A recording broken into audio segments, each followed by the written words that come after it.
10 ሴቶች አንድ ወንድ በኢትዮጵያ አነጋጋሪ የሆነው የመተጫጨት የቴሌቪዥን ሾው ላጤ። አንድ ወንድና ሴት ይገናኛሉ። ሴቲቱ በወንዱ ፍቅር ትወድቃለች። በወንዱ ዙሪያ የሚያንዣቡ እና በፍቅር ለመማረክ የሚሞክሩ ተቀናቃኞችን ትከላከላለች። በስተመጨረሻም ወንዱ ለፍቅሯ እጁን ይሰጣል።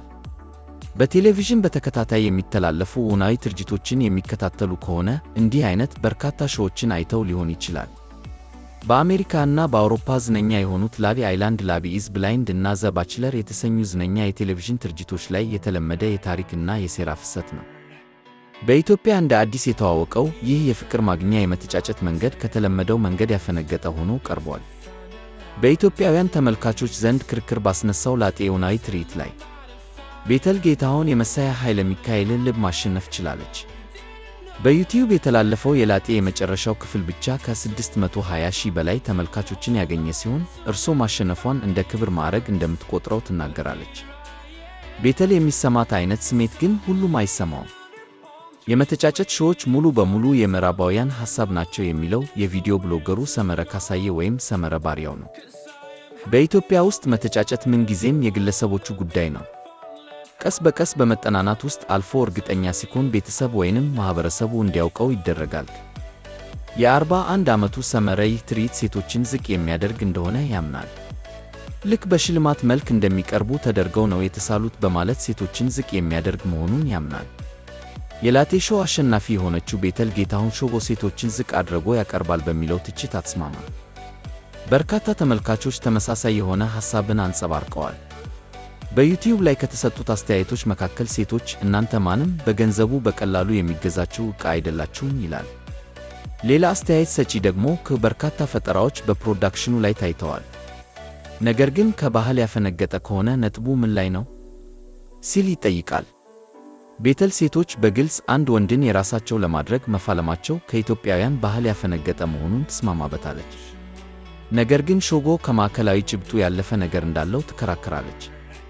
የሾው አጠቃላይ ነጥብ የተለያዩ አይነት ሴቶችን መወከል ነው። እያንዳንዱን ክፍሎች ካየህ እያንዳንዷ ሴት የተለያዩ አይነት ፈተናዎች እንዳሉባት፣ ከተለያየ ዳራ መምጣታቸውን እንዲሁም የተለያዩ አይነት የማይነገሩ ወይንም በኢትዮጵያ ሚዲያ ላይ ውክልና ያልተሰጣቸው ነገሮች መኖራቸውን ታስተውላለህ። ምንም እንኳ አከራካሪ ቢሆንም በዚህ ረገድ ላጤ የተሳካለት ይመስላል። በትርኢቱ ላይ የተሳተፉት ሴቶች ከተለያየ ሙያ ዘርፍ የመጡ ናቸው። የሆቴል ማናጀር፣ የበረራ አስተናጋጅ እንዲሁም የሂሳብ ባለሙያዎች ይገኙባቸዋል። ሴቶቹ ወዲያው ሲቀራረቡ አንዳቸው ለሌላኛቸውም ሆነ ለተመልካች የግል ታሪካቸውን ሲያገሩ ይታያል። በአንድ ልብን በሚሰብር ክፍል ላይ ተዋናይቷ ቪቪያን ወጣቶችን በግዳጅ ወደ ብሔራዊ አገልግሎት ከምታስገባው እና በሰብአዊ መብት ጥሰቶች ከምትከሰሰው ኤርትራ ወደ ኢትዮጵያ በስደት መምጣቷን ትናገራለች። ቪቪያን ወደ ኢትዮጵያ ብቻዋን የመጣች ሲሆን እናቷን ለ5 ዓመታት ያህል አላየቻቸውም። በእንባ ታጅባ በጣም ናፍቀኛለች ትላለች። ሞዴሏ ራሄል ደግሞ ቤተሰቧን እና እህት ወንድሞቿን ለመርዳት ስትል ትምህርቷን አቋርጣ የተለያዩ ሥራዎችን መስራቷን ትናገራለች። ሌላ ሴቶች እንዲሁ ሐዘንን ስለመግለጽ እና ላሳደጓቸው ሰዎች ያላቸውን ክብር ስሜት በተቀላቀለበት መልኩ ሲወያዩ ይታያል። የእነዚህን ሴቶች እውነታ እንዲሁም የፍቅር ፍላጎት በማሳየት ረገድ ላጤ ጊዜውን የሚመጥን ሾው ከመሆኑም ፕሮዲውሰሯ መታሰቢያ ዮሴፍ ለቢቢሲ ተናግራለች። የላጤ ሾው የተላለፈበት ድንቅ የዩቲዩብ ቲቪ መስራቾች ከሆኑት መካከል አንዷ የሆነችው መታሰቢያ ያናወጠው ነገር አለ፣ ነገር ግን የኢትዮጵያን ባህል ከመጋፋት ረገድ በጣም ሩቅ ነው ስትል ትሞግታለች።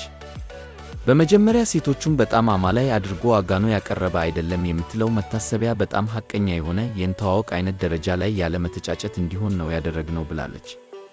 አክላም ተመልካቾችም ባህል የሚለውን ነገር እንዲሞግቱ ይጠይቃል። ባህል ምንድን ነው?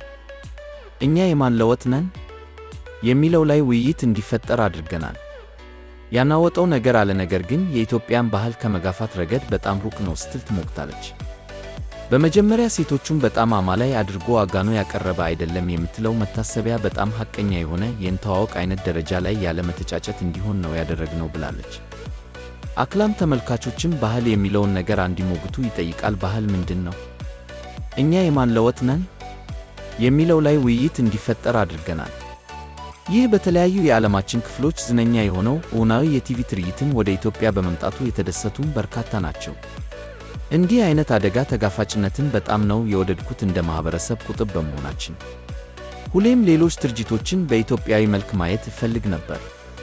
ይህ መንገድ ከፋች ነው ይላል። ሌላ ተመልካች በበኩሉ ዘ ባችለርን በኢትዮጵያ አያለው ብዬ አስቤ አላውቅም። ቤቴል እና መሳያህ የፍቅር ጉዟቸው በአጭሩ ተቀጭቷል። እርሱ አሁን አሜሪካ ከልጁ ጋር ነው ያለው። ስለዚህ በጣም አስቸጋሪ ነው። እውነቱን ለመናገር ወዴት እንደሚሄድ እርግጠኛ አይደለሁም ትላለች። ቤተል በሾው ላይ ከተሳተፉት ጋር በጣም የቅርብ ጓደኞች ነን ስትል በመግለጽ አሁንም እንደሚገናኙ ትናገራለች።